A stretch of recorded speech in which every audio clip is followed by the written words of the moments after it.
and the Bulls were losing when Michael Jordan promised him on the bench, looked at him straight in the eye, and said, "Coach, take a drink from this water. Clean that stuff from your mouth. I'm not going to let you lose your first game." All right, welcome back to another After Dark, everyone. It's been a while, huh?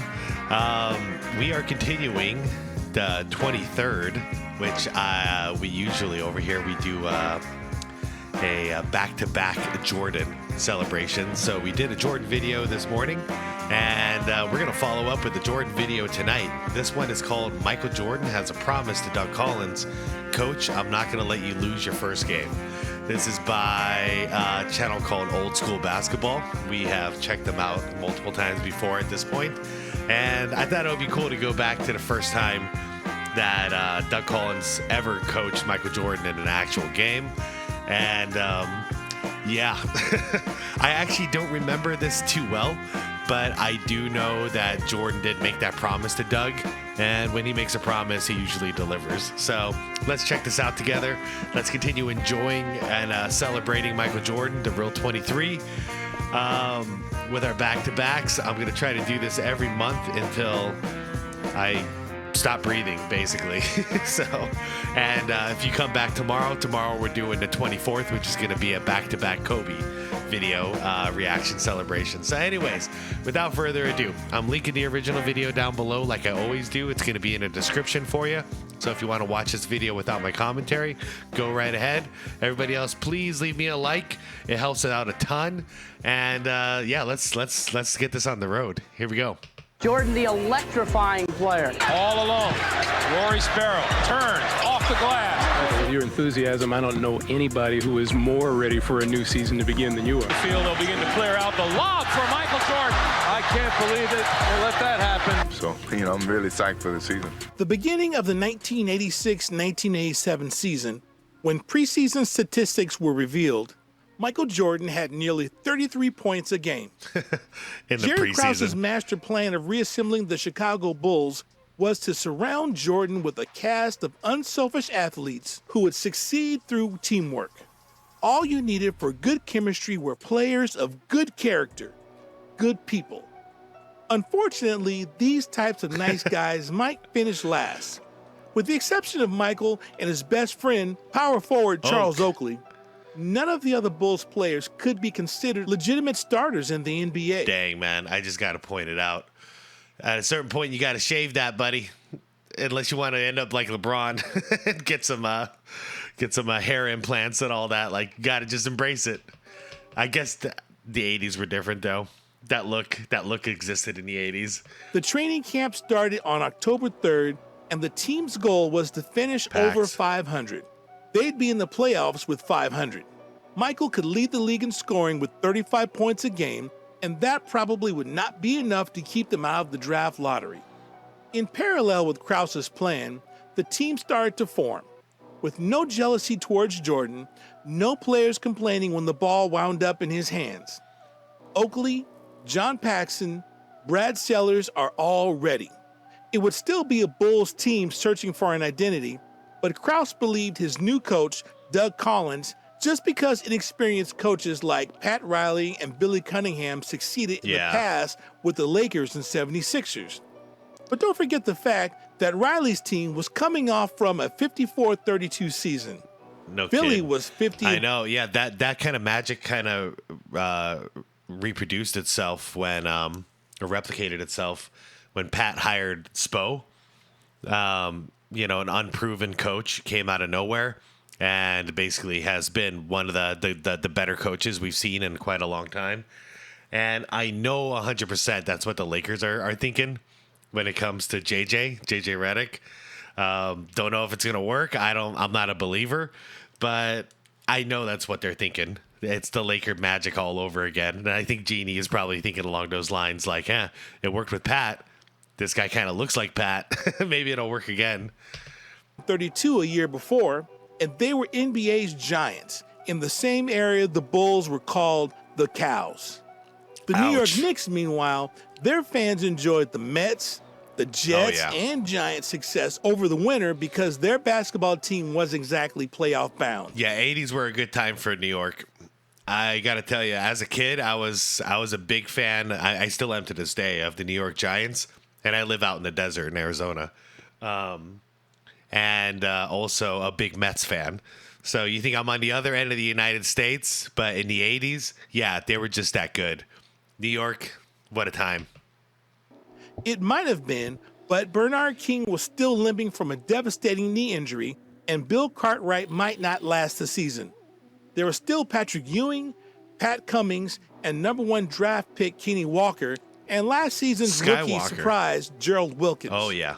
On November 1st, 1986, the game Dominique's brother, by the way, for those who don't know, Gerald Wilkins. was a home opener for the New York Knicks, and for the Chicago Bulls' Doug Collins, the Michael Jordan era debut.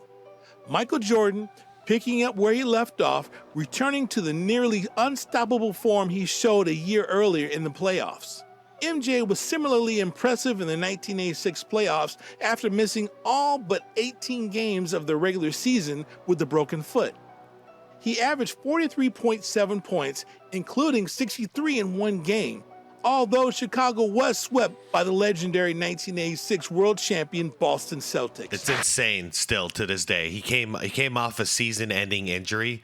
He came back early because he wanted to try to make the playoffs for the team, and then he's averaging numbers like that. Like, it's just surreal to me. Like, no more mere mortal should be able to pull off something like that. All right, Doug. Whistle to be blown, and the free throw is converted, and it's 20. Just phenomenal quick leaping ability. Oh, this looks pretty good. This is Jordan. Jordan with the first step, reverse layup, doesn't get it, but the foul He's going is called. baseline. He demands double, triple coverage, and he can still jump over people. This is the frustrating part of trying to guard. There was no stopping Michael. It was the playoffs all Oh, my over God. again. The Knicks allowed one man to beat them. The Bulls led 61-52 midway through the third quarter before New York got hot, outscoring Chicago 17-8 to tie it for the first time since the second minute of the game. The Knicks did not get the lead until they scored the first 8 points of the fourth quarter for an 81-77 advantage. But they didn't have nearly enough firepower to overcome the explosive Michael Jordan. He's having fun out there. Jordan with the turnaround. Oh, he's at high off the Madison. glass. Yeah, this of one course doesn't he go. is. Tapped by Kenny Walker. Jordan with the rebound. Oh, man. Oh, what a baseline move by Michael Jordan. I mean, you thought he was going underneath. Michael Jordan here. There's that baseline move. Yeah, he tricked me too. I don't- Normally in this situation, he'd do He was going underneath. Michael Jordan here. There's that normally at this baseline point he would reverse it on this side of the basket. So he tricked me on this one too. move. That's a hard angle. I don't know of a player, John, who hangs in the league better than Michael Jordan does. Maybe No that one little ever guy in has. Atlanta can do it, but there's nobody like Michael Jordan. Every time it appeared the Knicks were about to pull away in the final period, Jordan would respond with another of his heroic scoring efforts. 3 times into the final 2 minutes, the Knicks scored to cut Chicago's lead to 2 points, and each time Jordan answered with 2 points to restore the lead.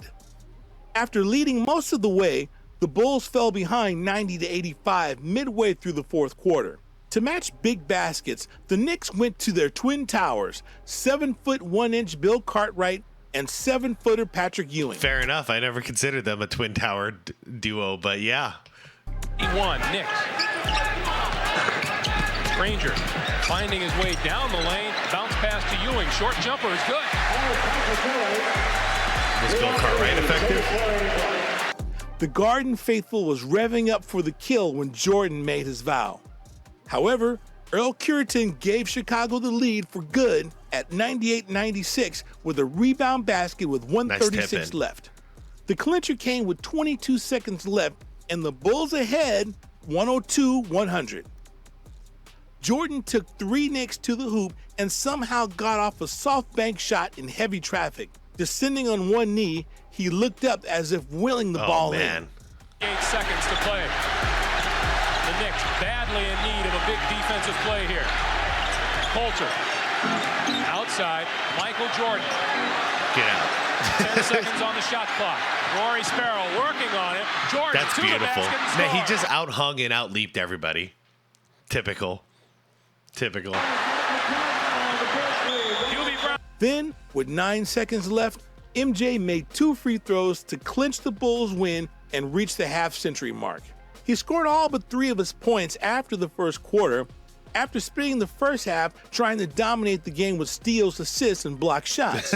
Had 21 in the fourth period, 15 of them in the last 5 minutes, 17 seconds as the Bulls rallied from a 90-85 deficit. Man. 15 for 31 from the field and 20 for 22 from the free throw line as the Knicks guards had no choice but to foul him once he penetrated inside the paint. You got to respect him, though.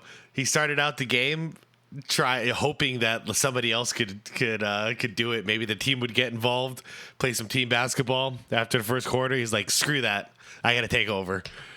Jordan's performance marked the most points ever scored against the Knicks at the Madison Square Garden.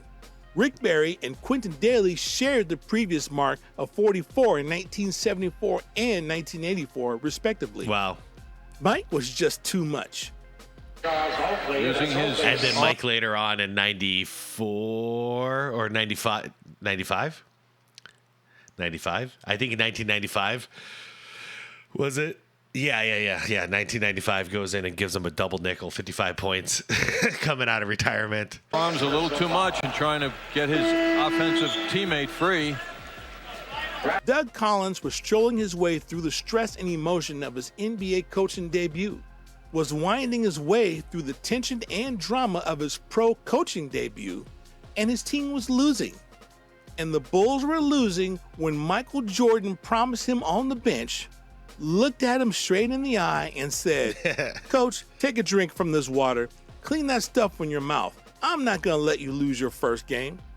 2 minutes to go in the game, Collins was soaking wet, chewed his gum to the powder that was around his mouth. Even pregame, Jordan was clowning around and trying to let out all the nervousness his coach had. After losing to the Boston Celtics in the first round of the 1986 It's funny. The coach is supposed to be the guy who's composed, but in this situation, it's MJ. Just like, chill out. I'll get you a win. playoffs, the Bulls head coach Stan Wait, I'm Albeck sorry. got Hold up. What did he say about Bird? in the first round of the 1986 playoffs. Oh, yeah. The Bulls head coach Stan Albeck got fired.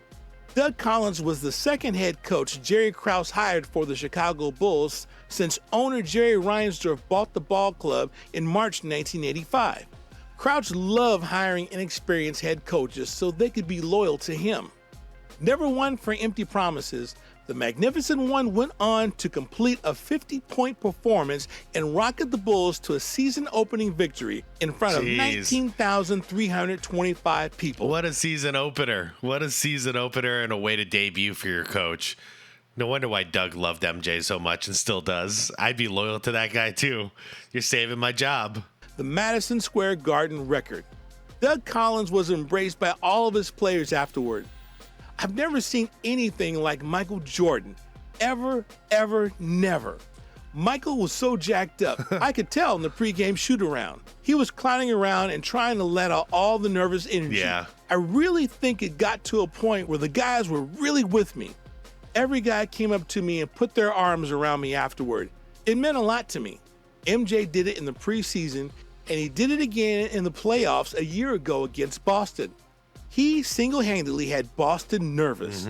When you have a superstar like him, all you need is the 4 other guys to work hard, and the opportunities would come for MJ to win the game. And despite the fact that I have a lot of bad things to say about Jerry Krause, one thing I have to give him credit for was his vision. And he saw a guy in Michael Jordan, a freak talent, you know, in my opinion, the greatest to ever do it. But he said, I don't need to surround this guy with a bunch of stars, a bunch of selfish players. We need him to be the attacker. We need to surround him with role players, and one piece at a time. That's what they started doing. You know, he already had Pax there, and then moved on. You know, drafted Pippen, which is a great compliment to Michael Jordan. Then a guy like Horace Grant, who's willing to do the dirty work in there, and you know, later on BJ, etc. it was just a great vision because it was a bunch of unselfish dudes all willing to play their role and support their leader. And Michael Jordan brought him home because he was a good captain. I miss this kind of team development personally. I miss seeing a star drafted to a team and knowing that star is going to stay there for years. And now it's up to the management to build around him. Nowadays, it's like you get a star, they fail for a couple of years, you try to build around them, but then they leave. So now you have to dismantle the team all over again, try to get a new star in or a couple, and then build around those stars. But by the time you can, draft a couple of picks to complement those stars already leave. They're playing for another team now. I miss this style a lot. Jordan was the centerpiece, but his support was admirable. Curitan, Granville Waiters, Charles Oakley, Steve Coulter all contributed big. When Jordan shot 3 for 12 in the first half, it was the other guys who carried the Bulls. There were 81 games left, and Collins was happy as the Bulls won a championship. He was holding a beer and saying, "I always sweat. I'm a real sweater. They're so big. New York." But we didn't back off. I haven't seen a Bulls team play defense like that since the Jerry Sloan era. Wow. Michael told him he wasn't going to let him lose. Jordan not only scored 50, but he also ran up into the stands and asked Met star Darryl Strawberry for his autograph. Whoa. Let me just stop it here. Darryl Strawberry was the main reason why I was a New York Mets fan. Sadly, if anybody of you know about Darryl Strawberry, you know about the drug addiction that took him out of the game and out of his stardom. But man, I was the biggest Darryl Strawberry fan growing up. I have somewhere here in my place, I've got a book of like 80 something, maybe even more Darryl Strawberry cards. Like I collected everything Darryl Strawberry back then. I even like tried to duplicate his batting stance. And yeah, damn, man. I forgot because no one talks about Darryl Strawberry anymore. But dude, he was huge for me. But he also ran up into the stands and asked Met star Darryl Strawberry for his autograph. This year, I'd love there's to have no a Darryl pressure autograph. on us. And I think that attitude is carrying over into the regular season. I want to be a complete player, not just a 60-point game player. We've been kind of weak in the middle, and I want to do all I can to balance that out. Mm-hmm. Doug Collins did not accept the Bulls coaching job without checking the lay of the land.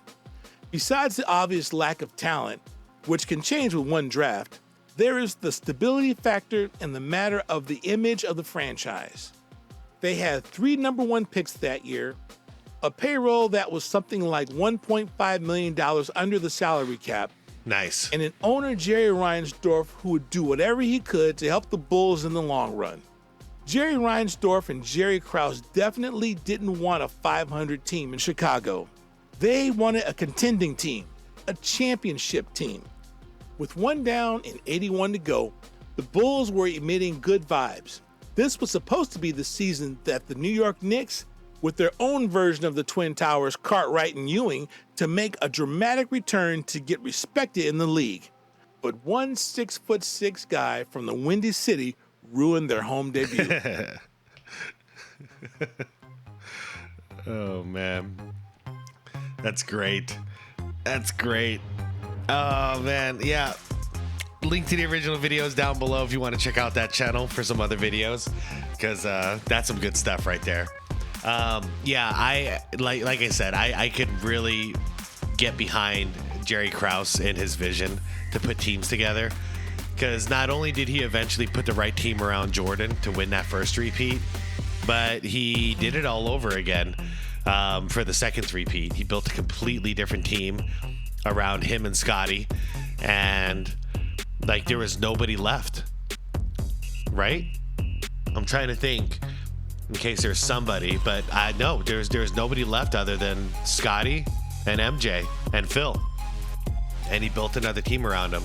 Now, if Krause could have got his ego in check and stopped thinking I'm bigger than Michael Jordan and I'm bigger than Phil Jackson, that would have been great, but that's a whole different story. But I'll give him his flowers for building a couple of really good teams there and seeing what Jordan is and knowing I just need to surround him with talent. But yeah, the Doug Collins era was interesting. He kind of just relied on MJ to go out there and dominate. So it was a fun season of, fun time while Doug was there. But it was never going to really lead to a championship in my mind. Somebody like Phil stepping in and Tex taking care of the X's and O's and Phil taking care of the philosophy and the mental aspect of everyone. That was a great duo. That was a great coaching staff to bring them to the promised land multiple times. Combine that with Michael Jordan and the role players that you surrounded him with, and forget about it. It was game over, and it was fun to watch. Anyways, everybody, thank you for celebrating the 23rd with me. We'll do this again next month, and catch me tomorrow for back-to-back Kobe reactions, all right? Thank you for watching. Let me know what your thoughts are down below in the comments. Do you remember this era? Did you get to watch this game? Maybe some of you from Chicago, or some of you, unfortunately, from New York who watched this game live back then. Let me know in the comments. I'll talk to you all soon, and I'll chat with you in the comments down below, okay? Peace out, everybody.